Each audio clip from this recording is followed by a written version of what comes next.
ચૈતર વસાવાનો ગુનો શું? કાગળ પર તો એવું લખ્યું છે કે સરકારી માણસને ધાક ધમકી કરી વગેરે વગેરે વગેરે આક્ષેપ છે.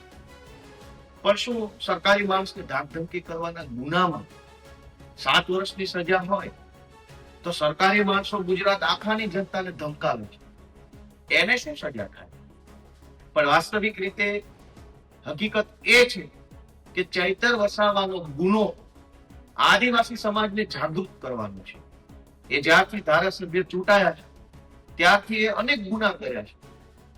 આદિવાસી સમાજને જાગૃત કરવાનો ગુનો, જળ, જમીન અને જંગલ માટે લડાઈ લડવાનો ગુનો, આદિવાસી હોવાના એસટીના પ્રમાણપત્ર બાબતે જનતાને જાગૃત કરવાનો ગુનો, કેવડિયા કોલોની કે ઉકાઈ કે થર્મલ પાવર પ્લાન્ટ જેવા અનેક પ્રોજેક્ટના નામે વિસ્થાપિત થયેલા આદિવાસીઓની જમીનના હકનો મુદ્દો, ફોરેસ્ટ રાઇટ એક્ટ હેઠળ જંગલ જમીન અધિકારના મુદ્દે, કંપનીઓમાં કામ કરતા આદિવાસી સમાજના શ્રમિકોના મુદ્દે લડાઈ લડવાનો ગુનો, આદિવાસી બાળકોને શિષ્યવૃત્તિ અને ફ્રી શિપ કાર્ડની લડાઈ લડવાનો ગુનો.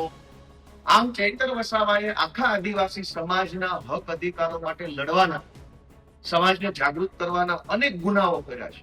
અને એટલે ભાજપ ષડયંત્ર કરીને ચૈતર વસાવાને 7 વર્ષ સુધી જેલમાં પૂરવાનું કામ કર્યું છે.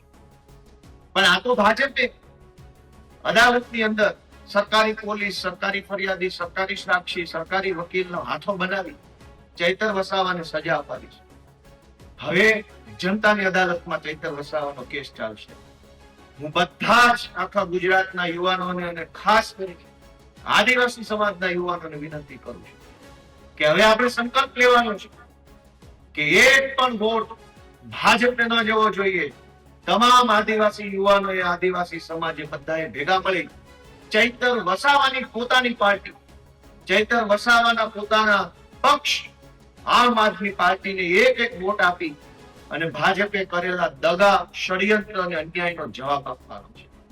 ચૈતર વસાવાનો કેસ તાત્કાલિક ચાલી ગયો, તાત્કાલિક સજા, બધું તાત્કાલિક.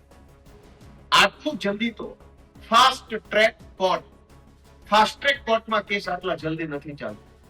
જે અદાલત ફાસ્ટ કેસ ચલાવવા માટે બની છે એ અદાલતમાં પણ 7, 8, 9, 10 વર્ષ સુધી કેસ ચાલે છે. પણ ચૈતર વસાવાને 1 વર્ષની અંદર સજા. આ સજા ચૈતર વસાવાની નથી, આ સજા એવા લોકોને થઈ રહી છે જેના માટે ચૈતર વસાવા લડતા હતા. એ પાછળ રહી ગયેલ, શિક્ષણમાં પાછળ રહી ગયેલ, વેપારમાં પાછળ રહી ગયેલ, નોકરીમાં પાછળ રહી ગયેલ આદિવાસી સમાજની લડાઈ લડતા ચૈતર વસાવાને સજા નથી. પાછળ રહી ગયેલા આદિવાસી સમાજના હજારો યુવાનોને આ સજા થઈ છે. બધા જ યુવાનોને વિનંતી છે કે ચૈતર વસાવાની પાર્ટી, ચૈતર વસાવાનો પોતાનો પક્ષ, આમ આદમી પક્ષને વોટ આપવા માટેનો સંકલ્પ લઈને અને ચૈતર વસાવાને ન્યાય અપાવવાની લડાઈ લડવી જોશે. ભાજપે ષડયંત્ર કરી, સરકારી તંત્રનો દુરુપયોગ કરી જે અન્યાય કર્યો છે એની સામે આમ આદમી પાર્ટી જે પણ લડાઈ લડવી પડે, કાયદાની લડાઈ હોય કે સડકની લડાઈ હોય, સંઘર્ષમાં એક ડગલું પાછી નહીં હટે. હાઈકોર્ટ, સુપ્રીમ કોર્ટ, સડક, વિધાનસભા બધે જ લડી અને ચૈતર વસાવાને, આદિવાસી સમાજને અને ગુજરાતની જનતાને આ ભાજપની ગુલામીમાંથી મુક્ત કરાવી અને ન્યાય અપાવશે. જય જય ગરવી ગુજરાત.